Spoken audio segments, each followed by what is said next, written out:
সকালের সূর্য দেখেই সবসময় পুরো দিনের আগাম ধারণা পাওয়া যায় না।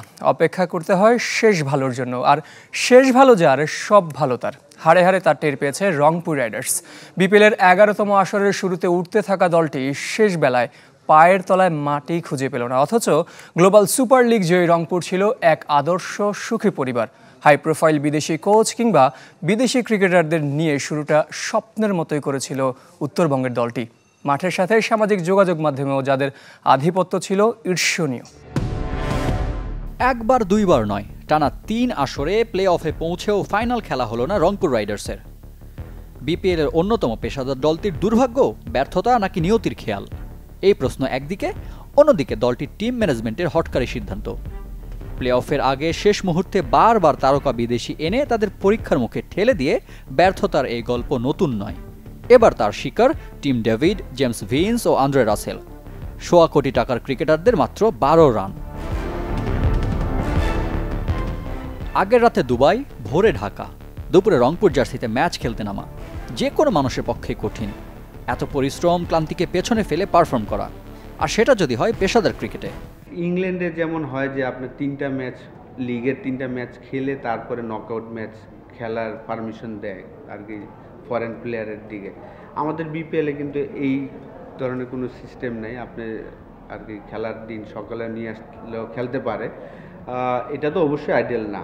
আপনি যদি মনে করেন যে আমরাও কিন্তু দেখেন লাস্ট ইয়ার রংপুর সেম জিনিসটাই হয়েছিল। তারা যদি দেখেন লাস্ট ইয়ারও কিন্তু প্রচুর ফরেন প্লেয়ার তারা 2 ম্যাচ পরপরই চেঞ্জ করেছে। আমরা কিন্তু এইবার যখনই ড্রাফটে বসেছিলাম আমাদের প্ল্যানই ছিল যে এই কাজটা আমরা করব না, আমরা যারাই খেলবে ওরা যেন ম্যাক্সিমাম ম্যাচ, সবগুলা ম্যাচ যেন খেলতে পারে। এই কারণে দেখেন আমরা কিন্তু খুশদিল, ইফতেখার এবং আকিব এই 3 জন কিন্তু সবগুলো ম্যাচই খেলেছেন। আনলাকি যে খুশদিল সে সুযোগ পেয়ে গিয়েছেন পাকিস্তান টিমে চলে যেতে হয়েছে। যেহেতু আমাদের আসলে টেলারও ছিল দেখেন প্রথম থেকে, আনলাকি যে সে যেভাবে জিএসএলে খেলেছেন এখানে অতটা ভালো খেলতে পারেনি। সেই কারণেই কিন্তু আসলে আমরা শেষ মুহূর্তে ম্যানেজমেন্ট চেষ্টা করেছেন বিগ নেমগুলো আনার। তাতেই চটেছে দলটির সমর্থকরা। ওরা রাত্রে ওদের ঘুম হয়নি, এই জন্য খেলতে পারেনি। ওরা রাত্রে ঘুমায় না। অনেক মানুষ আমরা অনেক আশা করে এসেছিলাম যে আমরা কমপ্লেন, মানে অবশ্যই কমপ্লেন আছে, ম্যানেজমেন্টের প্রতি আমাদের কমপ্লেন আছে। ইফতিখার আহমেদ পুরো টুর্নামেন্ট 7টা ম্যাচ এত সুন্দর ভালো খেললো, ওনাকে এখন এইবার নেওয়া হলো না, কোয়ালিফাইতে নেওয়া হলো না। এটা কেমন টিম ইয়ে করছে? আর বিদেশি থেকে আসলে বিদেশি ভালো হইলে কি ভালো খেলা হয়?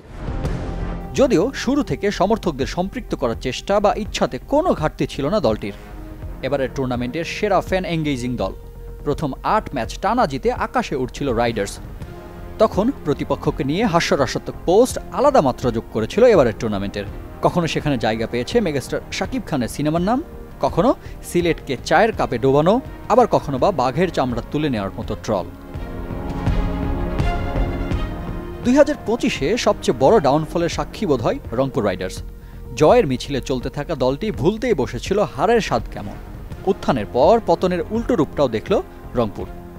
আসলে সবচেয়ে আলোচিত সমালোচিত দল দুর্বার রাজশাহীর বিপক্ষে প্রথম পরাজয়ের স্বাদ নেয়। এরপর আর জয়ের মুখ দেখেনি নুরুল হাসান সোহানের দল। বিদায় নেয়ার আগে হেরেছে একে একে 5 ম্যাচ। আর এখন সুদে আসলে পুরনো ক্ষতর বদলা নিচ্ছে দলগুলো। রাজশাহী, খুলনা, চিটাগাং, কে নেই রংপুরকে নিয়ে ট্রল করতে? রিফাত হোসেন, চ্যানেল 24।